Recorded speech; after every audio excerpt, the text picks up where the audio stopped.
Brilliant. We're live. Hello, everybody. Thank you so much for joining us.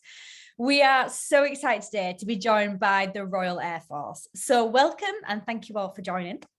Gradcracker has a long history of working with the RAF. I'm actually lucky enough to have worked with them since they joined Gradcracker nearly 7 years ago. So today we are joined by Mark. Give us a wave, Mark. Steve, give us a wave. Matt and Viv. Hi, Viv. That was very Armed Forces wave, wasn't it? We weren't like proper waves. That's better. Thanks, Steve. So Mark, starting with you, please can you give the audience an insight into today's modern day RAF?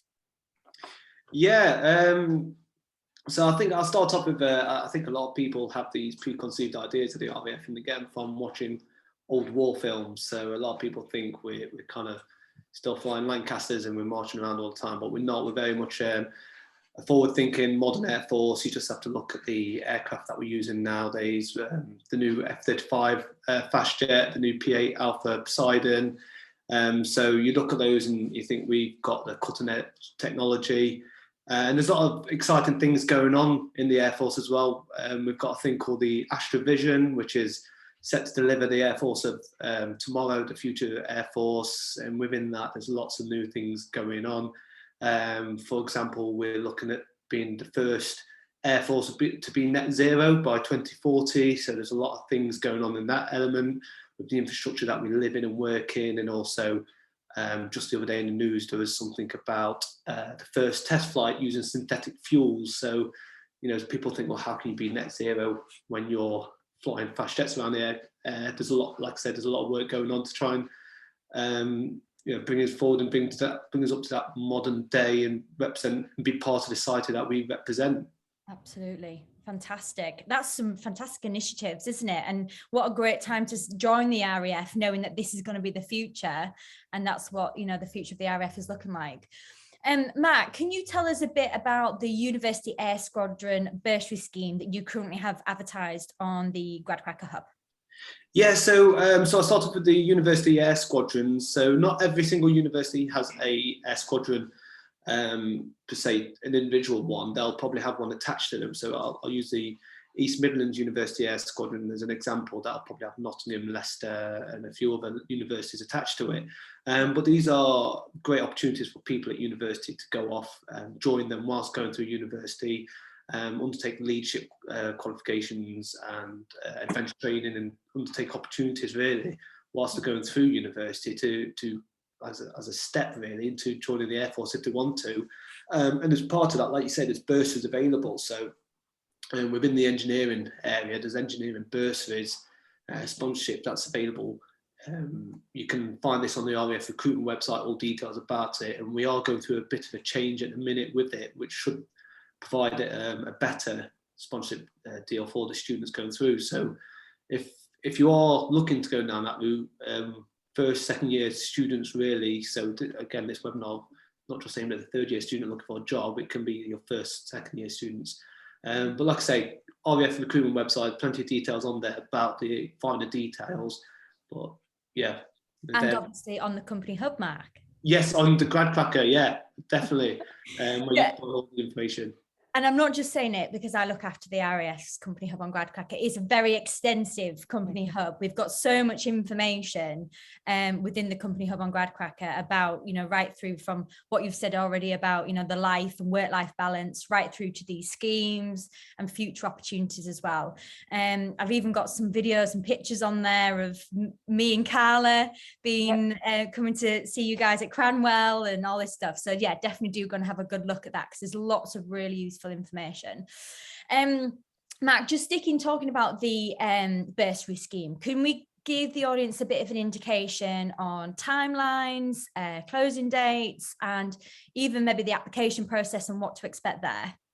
Okay, yeah, so timelines for application dates, we don't say applications are open in the summer and the summer only, or the winter and winter only. We're not like that. What we do is we very much look at how many people we have in the roles, how many people are leaving, and there's a lot of work done within the Air Force to set targets for how many people we need to recruit each year. So every year we have a target to meet. So we are open every year. it just depends on how well we're doing. We're doing quite well at the minute. So at the moment, the application process is closed. But if you did want to apply, you can go onto the website and do an expression of interest. So when we do open, you'll be the first to know about opening up.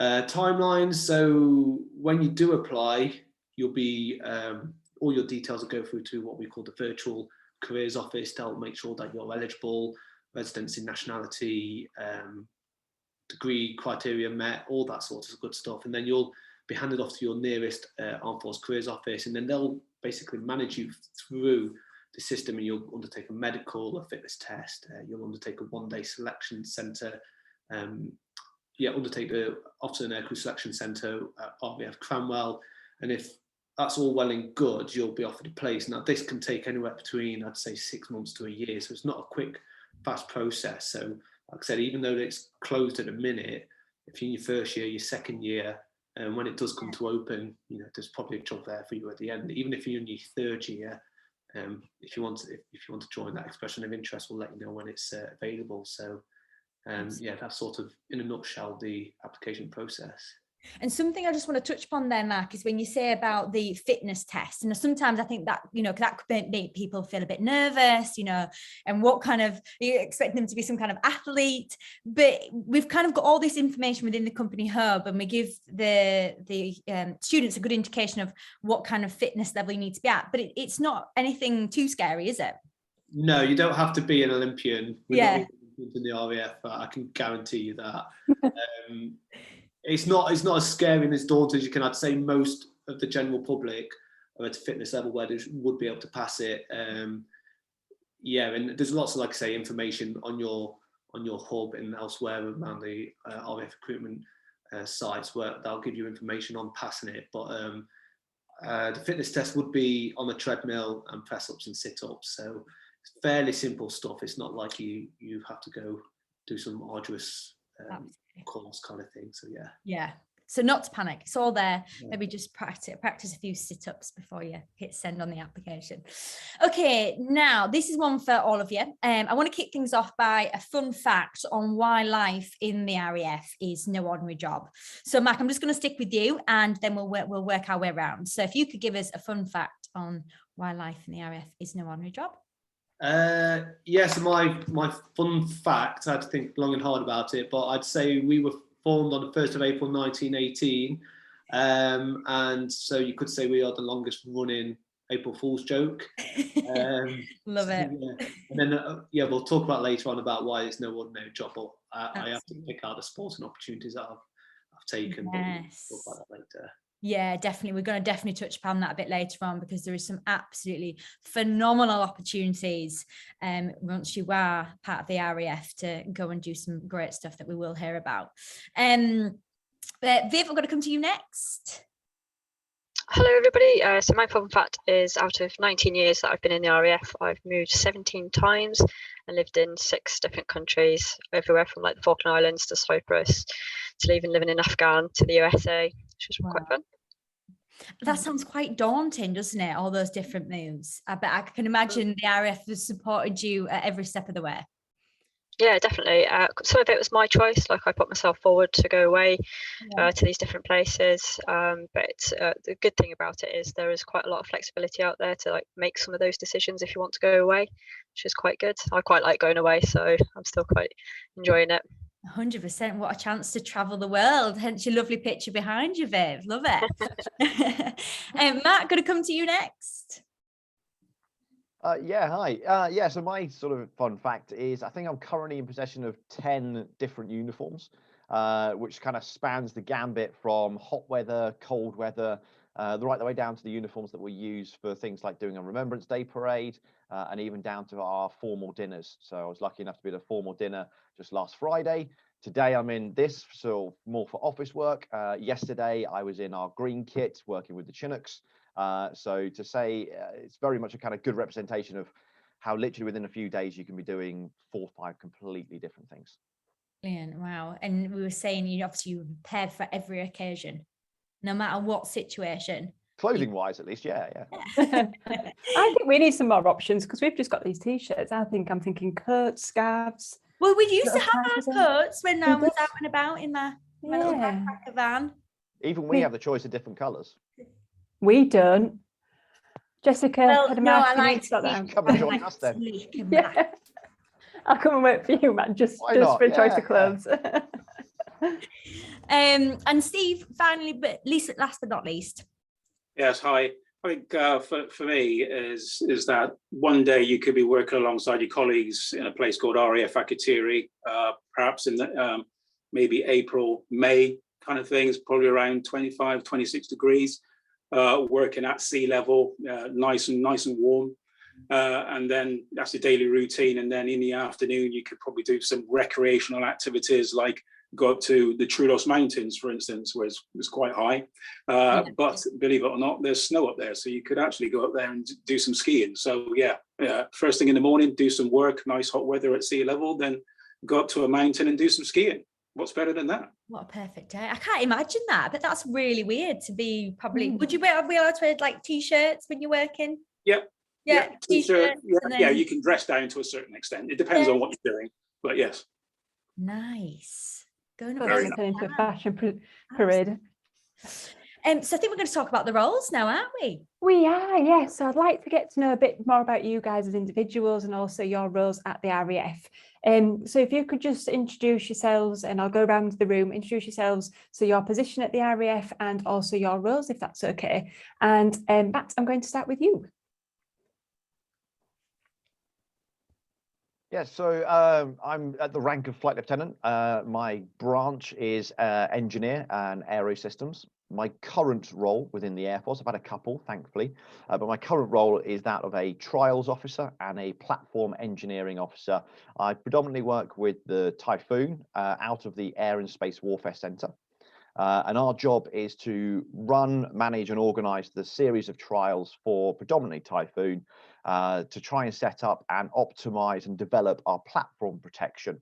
And by that, what I mean is there's lots of adversaries all across the world, and it's our job to make sure that our aircraft across all of our fleets, but predominantly Typhoon, are well protected against all of those threats. And that all of our trials are run both here and in the US safely, accurately, well recorded, and it's quite a challenging but a very interesting role, and a very varied one for an engineer as well. Yeah.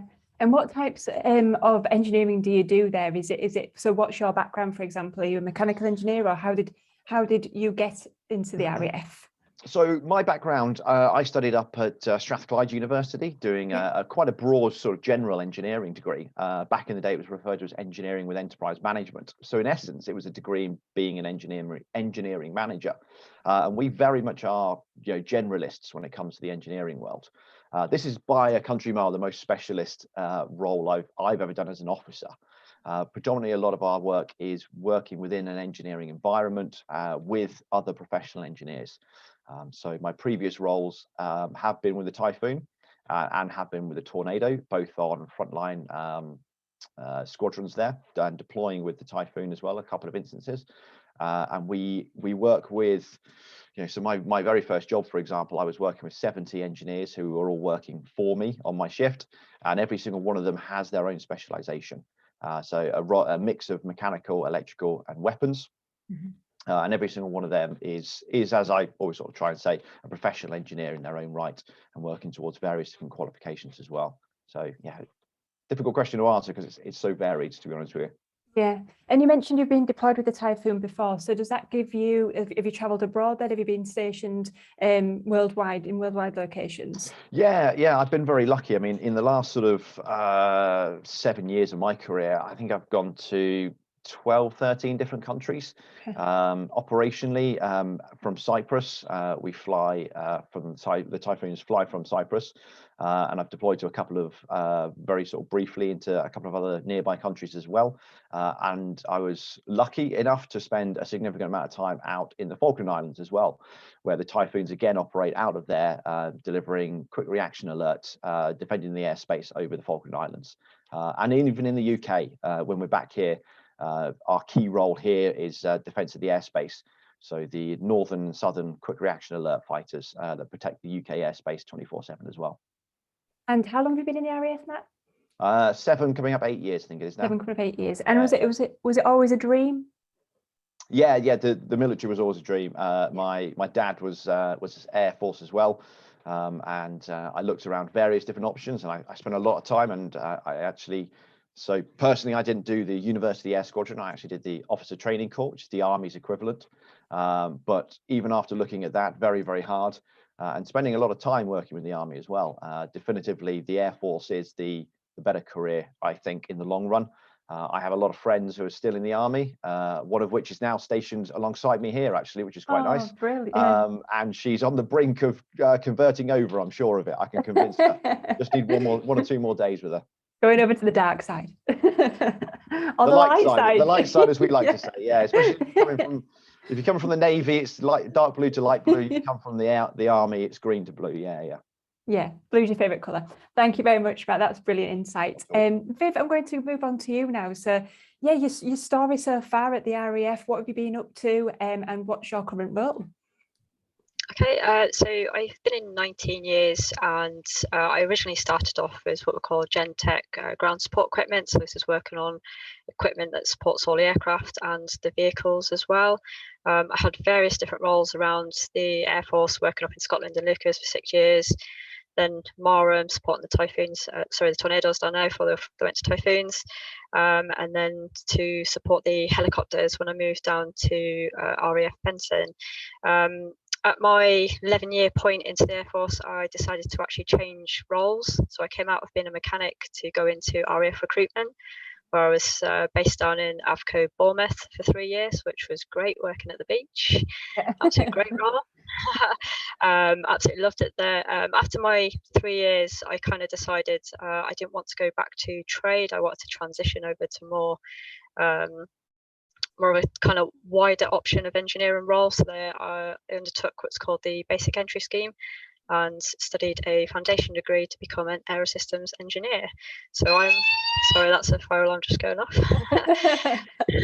Perfect timing, as always. All right. Sorry about that. So I'm quite relatively new into the role. So I only just passed my training this year, finally, after about 3 years going through the process in total.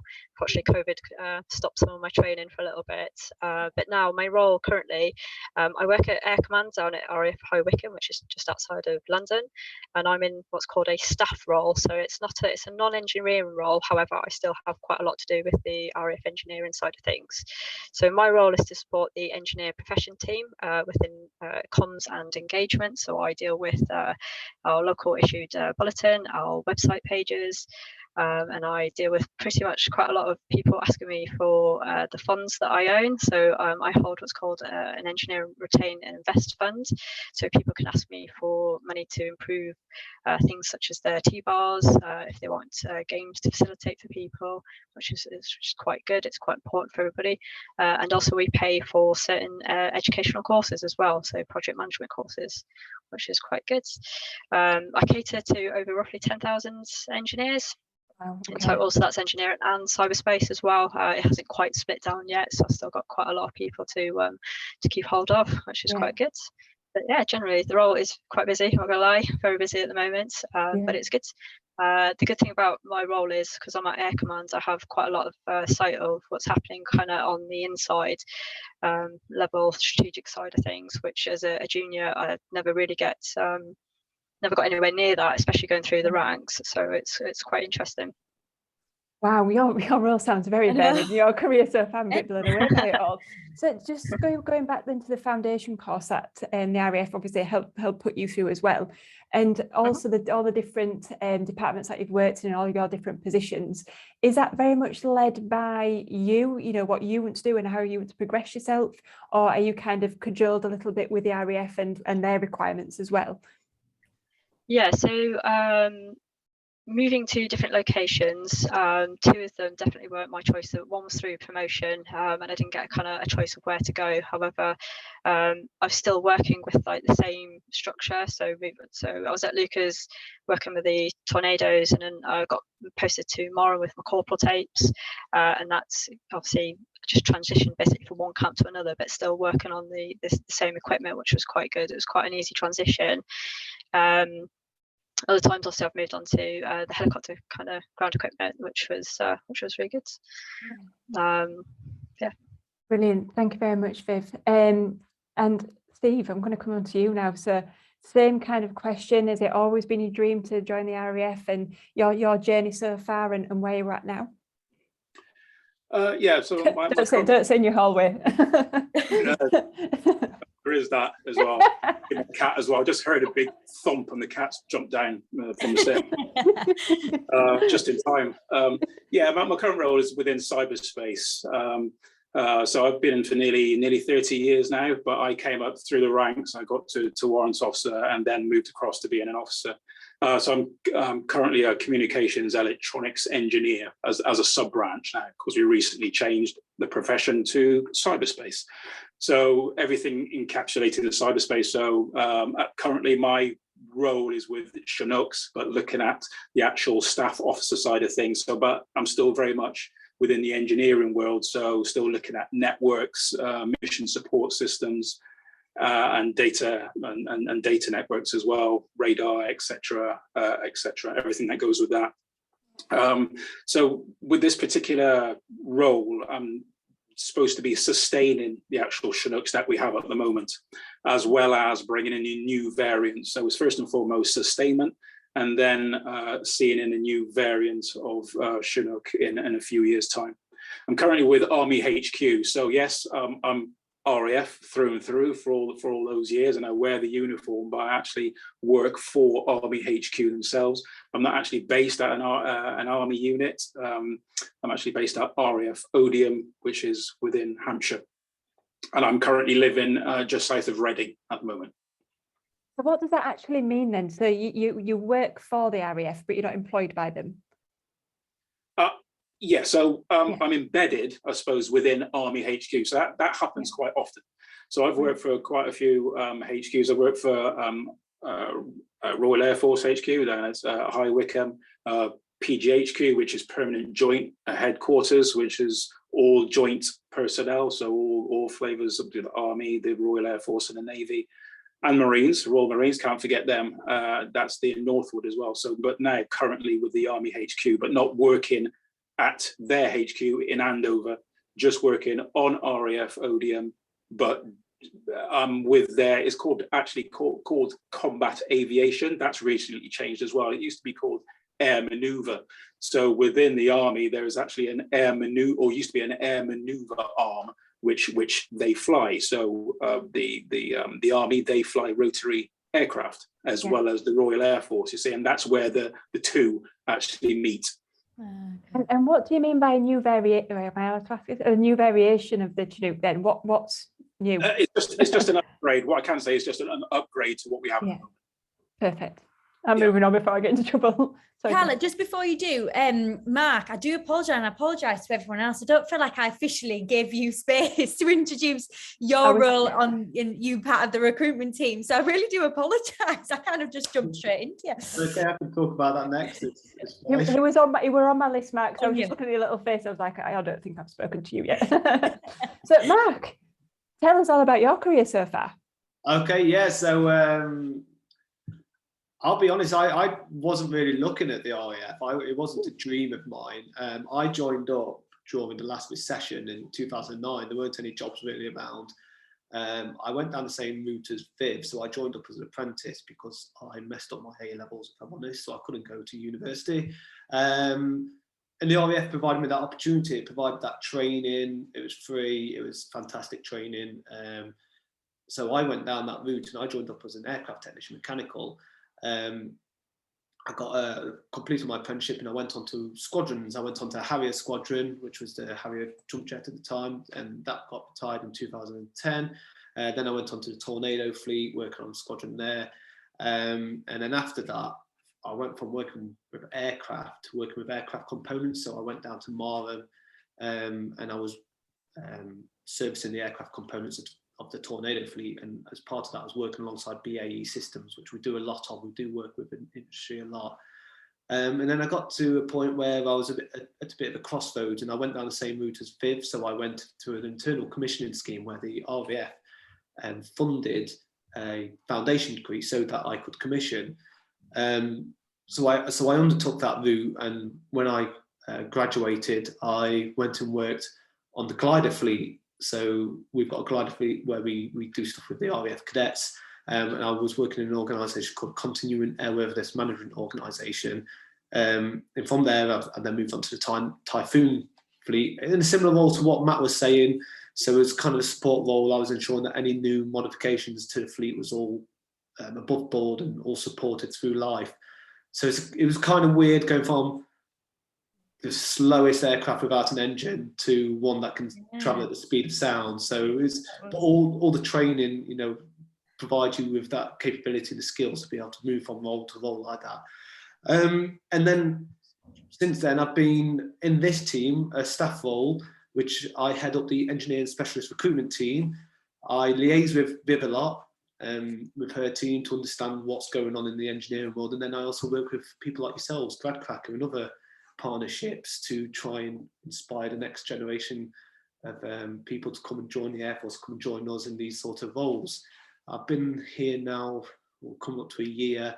So I've been in the Air Force, like I say, 12 years. I've gone from messing up my A-levels and not being able to go to university to having a full degree now, all provided by the RAF. I was on the top project management qualifications. I went from a couple of NVQ level 3s to, now a full level 6, all paid for by people such as Viv and her team. And here I am now in this staff role, and at some point I will move on and go and do some proper engineering again.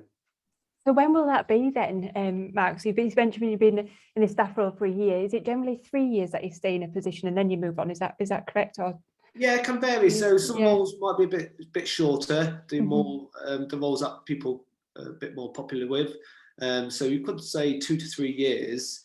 It depends on what you want. So we have a career manager that we get to speak to and get to kind of plan out our route. So I've got a young family, so I kind of go for location a bit more. Luckily, I live in Nottingham, and there's a fair few bases in the East Midlands that I can move around roles. But you know, if people do want to go a bit like Viv, want to go around Scotland or Cyprus or America or that, there's all that sort of options. So I know that I should be moving in the summer of 23, but I can probably bring that forward a bit, extend it a bit. It all depends. They do take into account your personal circumstances, but they also look at your professional development and make suggestions of where you should be going next, really. Yeah. I just want to reiterate that point though, and I think sometimes I worry that misconception again with the RAF and military life that, you know, you can, you know, go into the military, maybe not having a family, you know, you're just having to worry about yourself and travel around the world. And then, you know, you can still stay within the military, have a family, have a role which maybe is more staying in one location and still pursue a fantastic career. And I think sometimes there is that bit of misconception, isn't there? Am I going to be traveling around the world? Am I going to have to do that with a family in the future? But you don't. And this is perfect time to kind of iron those misconceptions out, isn't it, really? And make it clear that it's not going to I know some people who love traveling. One guy on my course, we finished our training and he went down to the Falklands he actually extended his time to the Falklands to a year, and he took his family down and they loved it. His little girls were really excited because she was going to get a penguin on her school uniform. Whereas, you know, other people like to stay close to home, so we accommodate for everyone. Really. Yeah. I think good point, Jess. I think that's what we want to move on to next about the misconceptions about being able to have a home life as well as work in the military. And I just want to go around the room again and just see what your experiences are. I know, Matt, you mentioned before that you're in a mess at the moment. An officer's mess, not a mess. So what's your journey been like? You know, do you have a family? How have you managed working for the RAF and having a home life as well? So thankfully my mess room is nice and clean, which is something. I've inspected your background. Just got gizzards and various different trophies and all that kind of stuff on there. So, I mean, definitively, the Air Force is very, very alive and very, very aware of the fact that I would best describe it as it's two sides of a coin, really, and we try and balance those two. So in my time, I've spent quite a decent chunk of time away, but nowhere near as much as some people that I've worked with and worked for. So from a manager's side, it's my responsibility to those that I manage to ensure that we balance that as best we can.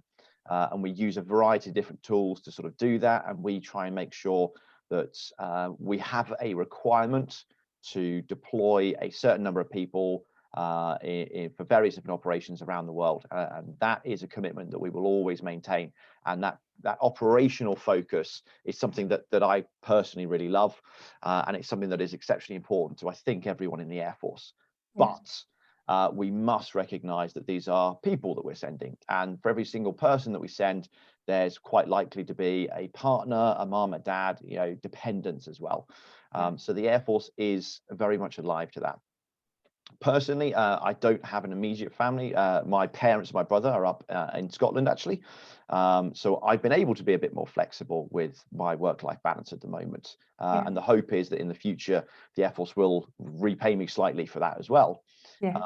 I've had to work some very long days, and those long days stretch into long weeks, and in some cases long months as well. And that can be a really testing mentally and physical time for you and for whatever kind of support package you have. But the other side of that coin will eventually show itself, and the Air Force will give you things like post-operational deployment leave. So as an example, I was away permanently deployed for around about 14-15 months in one go. But I was able to come back to the UK with all my flights, etc., for 2-week blocks, I think, during that time. And then at the end of it, I got 3 months. And my career manager said, yes, Matt, you've been away for a little while now. Have 3 months off. And that's a pretty rare thing. I mean, that's bordering on sort of sabbatical kind of lengths, a short one, but nevertheless. And likewise, when we're not in very operationally focused roles, like the one I'm in at the moment, although I'm focused on it, I'm not being deployed. We can try and take advantage of, lots of sports, lots of what we call force development. You can go away for a week at a time. You can do lots of courses. So yeah, I definitely wouldn't say to anyone, don't think you'll never, be asked to give something. But certainly I know it's my responsibility as a manager, and likewise the Air Force's general responsibility to make sure that we give back to you as much as we ask. Yeah, I think especially as well, Matt, with the younger ones who might be thinking of joining the RAF, our audience out there, undergraduates, graduates who are thinking of their future, when you don't have maybe any dependents or any immediate ties, there's the time to really expand your knowledge, go and travel and do everything that you possibly can do. Steve, have you had a similar situation there with your work-life balance at the RAF? I suppose over the years, it's been ups and downs, and you take the good and you take some of the bad. Really, I say the bad, but it's not really bad. It's just by way of the job, really. So I knew what I was getting into when I joined up. But when I joined specifically to, one, get away from where I was living, the county that I was living in. I lived in Gloucestershire. It's a nice county. However, I just wanted to get away, and I wanted to see the world, basically. And I've managed to do that over the years. So currently, life balance, and actually throughout my career, life balance has been okay. It's been all right. Currently now, I'm home every night, for instance, whereas some roles I haven't been home every night. I've been deploying. I've literally been living out of a suitcase or a small bag, to be fair. So I'd pack my bag, say Sunday night, and then I'd go away. The thing we call it the weekend warrior, where actually you would work away during the week, and then you would come home during the weekend if you were very lucky. But now at the moment, working. This is probably a 3-year post for me, so I could be virtually home every night. There will be occasions where I'll be required to just go on certain visits to certain countries just by way of the program that I'm on with the helicopters, which is fine. So if you know that, you can actually plan your life. Gosh, you can, so I have a family as well. So I have 3 children, but those 3 children are now in university. The youngest, my son, he's just got into university as well. So they're okay from that point of view, so I don't have to worry too much about them. So I'm still at that career. I'm probably at the latter part of my career now. However, I still feel as though I still want to move around quite frequently. So I have no qualms whatsoever with just having a 2-year posting, for instance. So I'm on a posting now. I've been in that post for nearly a year. I'm quite happy to do another year and then move on. some people in my, if the roles were flipped, they'd probably want to do 3 or 4 years to add some continuity.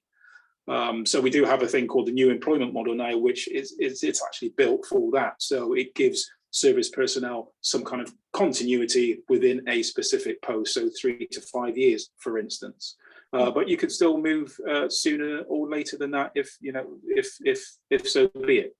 But it's all dependent on what the Royal Air Force needs of you. So yeah, my postings can vary in length. I'm not due one for some time now, like I mentioned, and so I can actually plan. I'm going to have to say, Steve, I cannot believe that you've been in the forces for 30 years, and the fact that you've got children at university, you just do not look old enough. You look like you're in it. I've moved from baby lotion onto a vino. It's really good stuff, actually. Oatmeal based. It's really good. I really need to try that. You're putting me to shame. What we're going to do now is move on to Mark and just talk about the educational opportunities which are open to people at the RAF. So I know, Viv, you touched on your opportunity with your degree and everything else, and Mark, something quite similar. For students joining the RAF, what would you say would be the key opportunities that will be open to them with the training and development? Yeah, so what we'll do is we'll put you through, every single officer would go through phase 1 training, and you get your a level 5 leadership qualification at the end of that. And then you get put through phase 2 training, which will teach you all about how to do the job. And then after that, it just lays the foundations, really. And after that, there's so many more opportunities. So like I said, I did a foundation degree, but then I went and topped it up. It only cost me £800 because of some of the benefits within the RAF, the financial benefits that we've got. I'll pay for that. It was only afterwards that I realised I paid the money that I knew Viv's team would pay for that extra £800. So, but it's okay. I can't complain, really. But then, like I mentioned earlier, APM PMQ, the project management qualification, I've done that. I've done a structural integrity course, and there's so many out there. But if you can always take that move away from engineering and go and do adventure training courses, which will give you qualifications as well, so you can go out and do those extracurricular activities. All I'd say is it's probably too much to talk about, and it's only when you're in and you've kind of got that set career path in your head that you can start exploring the different opportunities. I know Viv's old boss he's just gone off to do a degree. And a lady who I went through training with, she went off to York for a year, whilst being paid by the RAF to do a master's degree.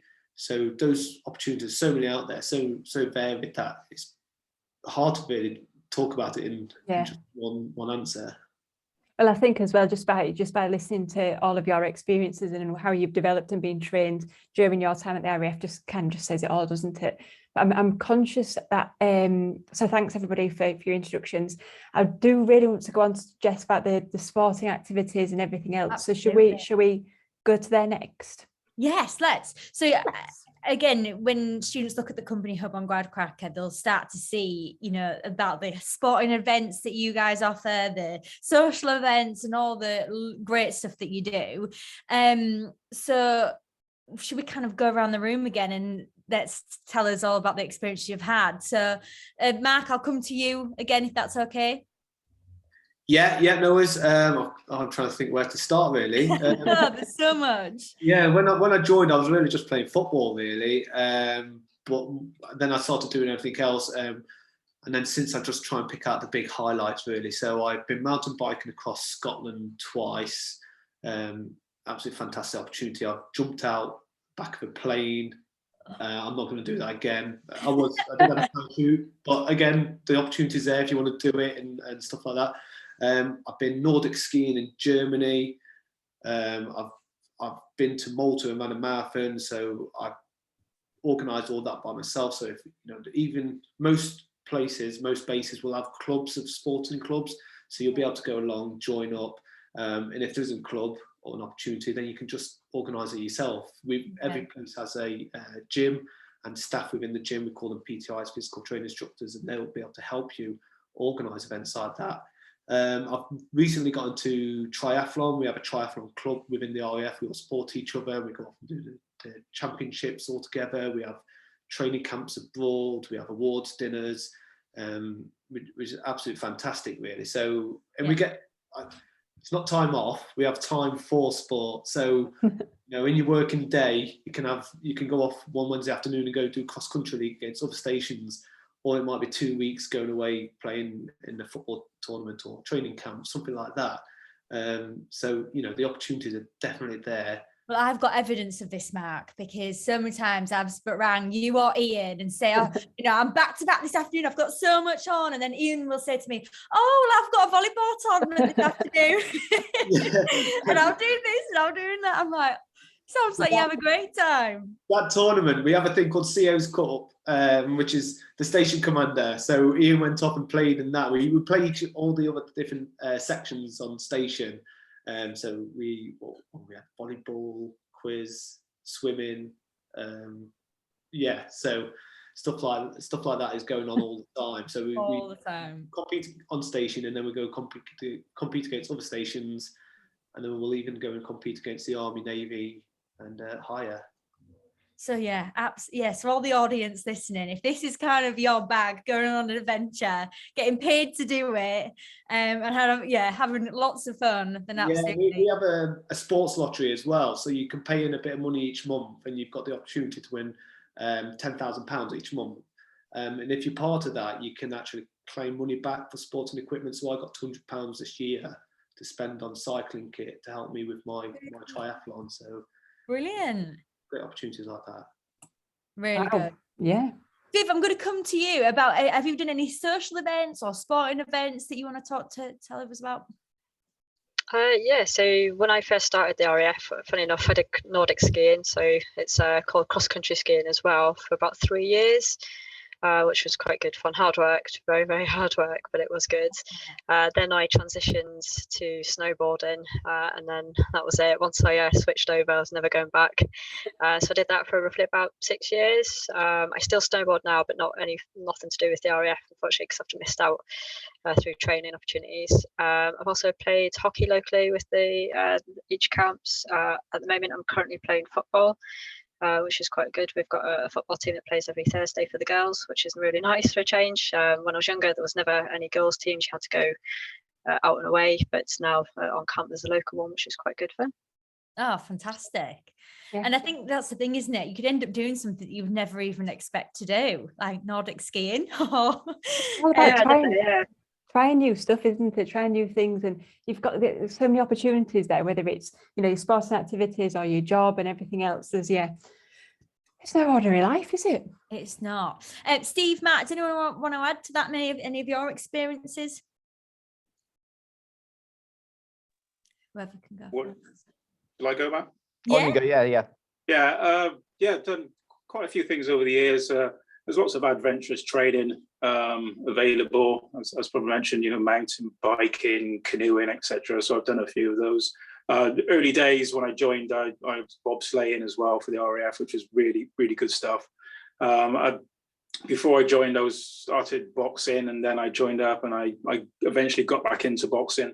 So I'm a boxing referee, boxing coach. Then got into athletics. I'm an athletics official as well. So I did a bit of athletics as well, a bit of sprinting, which complemented the bobsleighing and complemented the boxing as well. To football, I'm a football referee as well, but we don't do that too much anyway. You get too much abuse, quite frankly. But I always called it, I just wanted to get the trilogy of officiating, so I did it. I got all three of them. Amateur dramatics, I love amateur dramatics. I love to be on stage, so I managed to do that as well. So everywhere I go, I'm just trying to be on stage. I'm just trying to make myself famous, quite frankly. So doing this is actually pretty good. This is the place to be, Steve. You're famous now. Yeah. I'm available for panto as well. Tennis as well. Been into tennis. You know, I think as Mark mentioned about, you know, starting up a club if there isn't one. So I really liked tennis, but there wasn't a tennis club where I was. I was at RAF Digby at the time, so I just started one. You know, just with about £50, £100, and just got a few people down every week just playing tennis. It was really great. Allotments is something I started in 2009 at RAF Halton. I started the first one there. I just wanted to start growing cabbages and stuff like that, really. So I started there. The intentions were to go to a camp and then start one at every camp, but things just didn't work out that way. It wasn't as easy as it could be. But I'm actually in charge of one now at RAF Odium, so I'm back in the throes of that.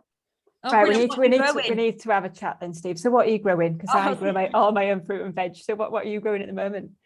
Pineapples, mangoes. No, there's potatoes, all the normal stuff at the moment.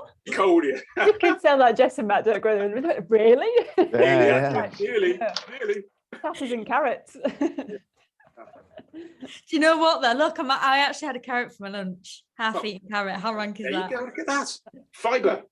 That's one of you 5 a day. Didn't grow it. I'm trying to be healthy. That on a smoothie, but I didn't finish it. I was too nervous about speaking to you lot. Matt, I know you were sorry, I left that question a bit open. Did you want to add to the sports? Well, everyone sort of mentioned about the sports sort of, and that's been very well covered off. And I've done my fair share, which has been cracking. But I mean, certainly from a more of a kind of social side, it's been absolutely amazing. You know, I've thoroughly enjoyed my sort of career to date from the social aspect. I live in the mess, as I sort of mentioned before, and effectively that is like on-camp accommodation that the Air Force provides for you. I mean, you can see it behind me. It's quite. I'm very, very lucky. I'm in a really good standard room, which is wonderful. And as well as that, we have a wonderful sort of social context to it. And recently, for example, I've just handed over being the entertainments coordinator for the officers' mess. So just for the commissioned officers specifically, here at RAF Waddington, where I'm based, and we would organise during non-COVID times 3 events a month, and that would be, we'd have a families event, so a families happy hour where we get all the kind of people who live on camp with children into the mess. We put an entertainer on, have some food, everyone just kind of gets to have a chat and a bit of a decompress. We'd have a formal event once a month. So we had one just the other week, actually on Friday. So that's when I get to pick out one of my many uniforms and put that on.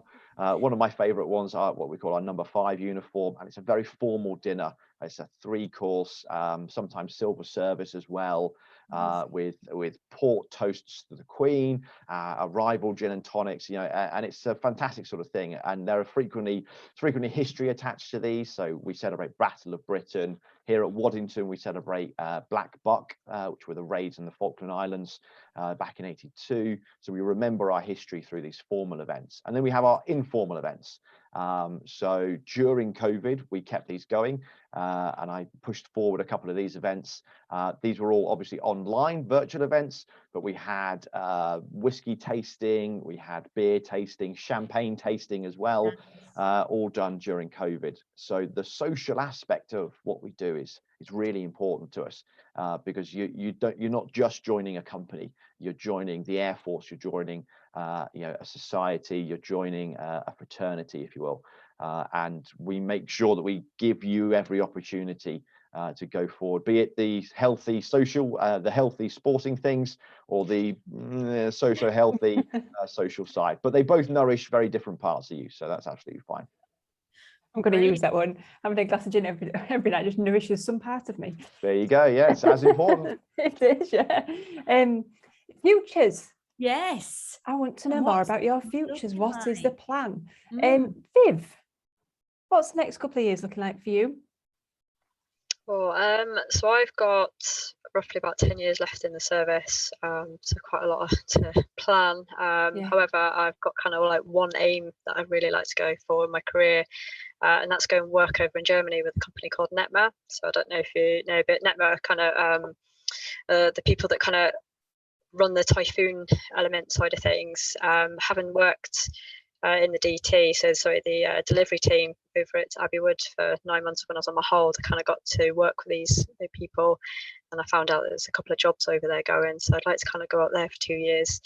But other than that, I kind of, at the moment, because I'm still quite new into the officer side of things, there's just so much choice to kind of look at. So my main element is to kind of get through this job and then get finally back into an engineering role, and then kind of start working my way up to hopefully my job choice for the future. So if you did get the opportunity to go to Germany, then what sort of thing will you be doing over there? Would that allow you to go into the engineering side of things that you just mentioned?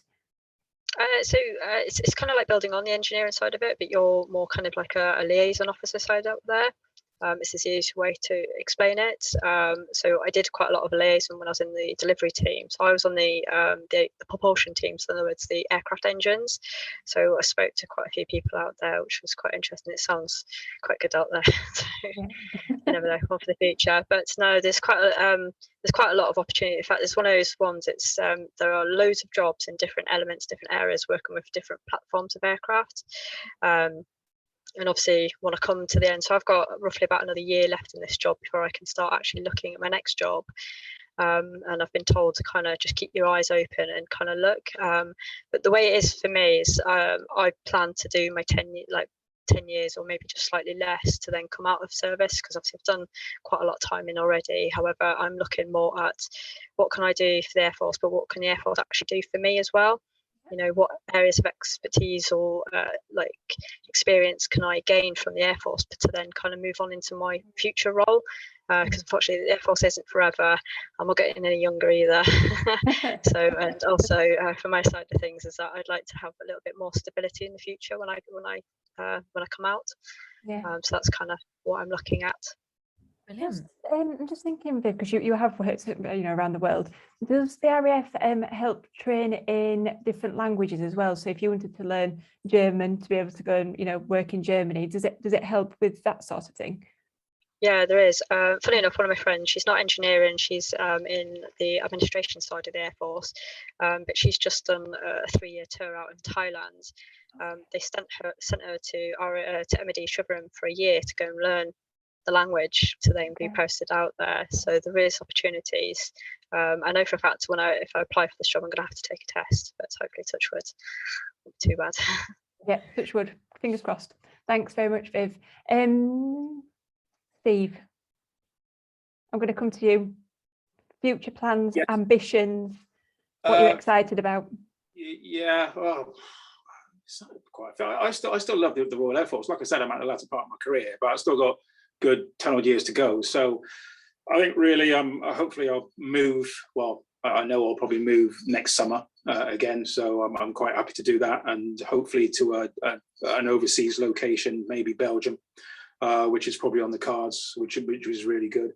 But also I'll try to build on a lot of the things that I've already done over the years. A few more educational qualifications, I suppose. I'm big into mental health. I started off a mental health group at my previous tour in PGHQ. I'm into mentoring now, very recently. Some more social welfare courses, things like that. I'm a Samaritan as well, so it's probably carrying on things like that. Yeah. But which I also do outside of the Royal Air Force, and I can do within the Royal Air Force as well. Oh, that must be enormously satisfying though, if you can be a mentor and the new ones or other ones who've just started at the RAF, that you can help along their journey. Yeah, I think it's a two-way process as well. I learn a lot from the people that are just joining. So actually it's almost reverse mentoring. So it's really interesting. Yeah. We hear a lot about that, Steve, about reverse mentoring, because I think people, not necessarily you, but people in a business who've been there so long can get a little bit stuck in their ways and they can't see, the ways that the younger ones are thinking. So I think it is good to have that reverse mentorship programs as well. Matt, do you want to tell us about your future? Have you got anything else that you wanted to add? Yeah, so for myself, my intention is to try and make a full long-term career, like a lot of people. It's not for everyone. Plenty of people come in, do their time, do all the interesting jobs, like I've been lucky enough to do, and then off and go somewhere else. For me, though, I'm due posting just early next year, so I'll be having a conversation in the next couple of weeks' time with our desk officer when she becomes available about where I may be able to go, and I'll hopefully. So my role at the moment is quite specialist in the electronic warfare sort of area. I'll probably return to the engineering fold, and try and take on some of the jobs that have already been described. So delivery team type role or continuing airworthiness type roles, and re-embed myself back with my fellow sort of engineers, which I'm quite looking forward to. Future career, I'd love to be able to get back to Typhoon if I could. My next opportunity to do that realistically would be so I've done a role as a junior engineering officer, and effectively go back and do the senior engineering officer role.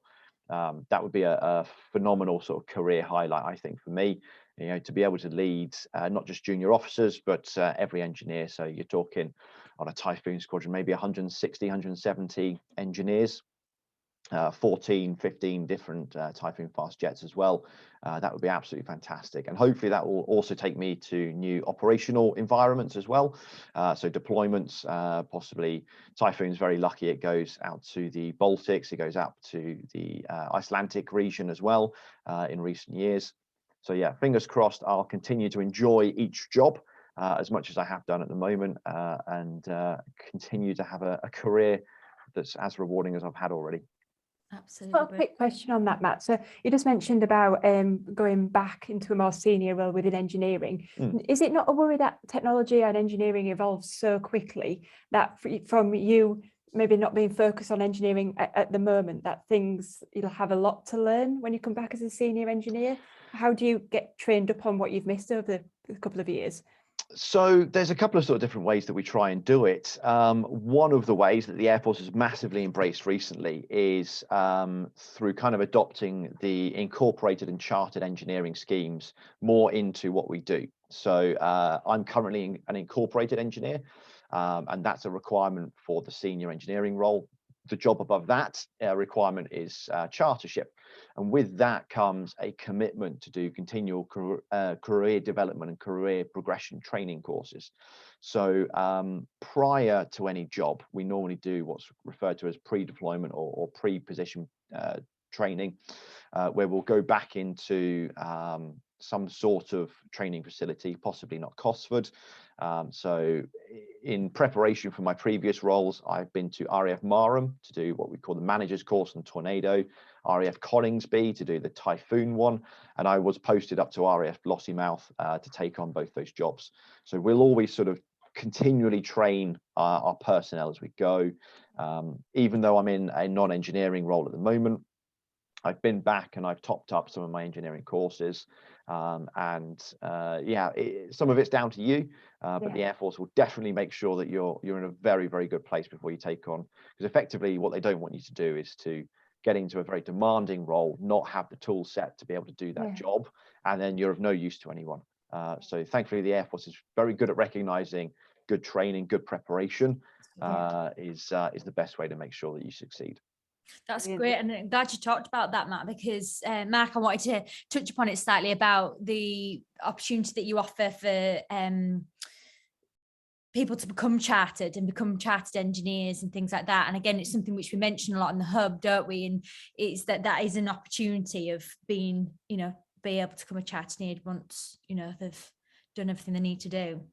Yeah, definitely. Yeah, we are, like Matt said, we are pushing down that route, and there's financial rewards in some of the schemes that we do. So it's very much aligning with industry and we'll say Civvy Street, just so that we are in line with them and everything's safe really. After the Haddon Cave report, we made sure that we were doing things safely, and there was a big shift within the RAF about safety and the culture and everything like that. So that incorporated in chartered engineer and aligning with those professional bodies is something that we're keen to promote and get as many people as we can on board with. Which is great. And Mark, I just want to round things up with you. So please, can we just maybe a lasting thought, kind of final bit of advice on why the audience should consider a career with the RAF, if you could round it up for me. I guess really, it's just like you've already said, it's no ordinary job. There's so many opportunities.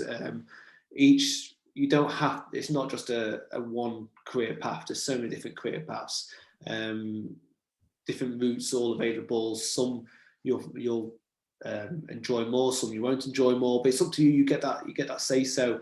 I joined up thinking I had a 9-year contract and I was going to leave. I can remember I said to my mum at the time, it's the World Cup in 2018. I'll leave, save up a load of money and go to the World Cup.